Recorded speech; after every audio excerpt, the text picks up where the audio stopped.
Hey everyone, in this video, I'm going to show you how to convert a PDF into a clickable URL link. Let's get started. First, open your web browser and sign into your Google account if you haven't already. Next, click the grid icon in the top right corner to open the Google Apps menu. Then select Google Drive. Once Google Drive opens, click New in the top left corner and choose File Upload. Find the PDF file you want to convert on your computer. Then double-click it to start uploading. When the upload is complete, you'll see a notification that says Upload Complete. Click on the PDF file you just uploaded. Then click the Share button in the pop-up window. Then click on Share button again.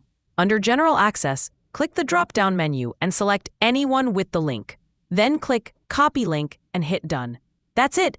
You can now share this link with anyone. They'll be able to view or download the PDF directly in their browser. If you found this video helpful, don't forget to like and subscribe for more easy tutorials. Thanks for watching.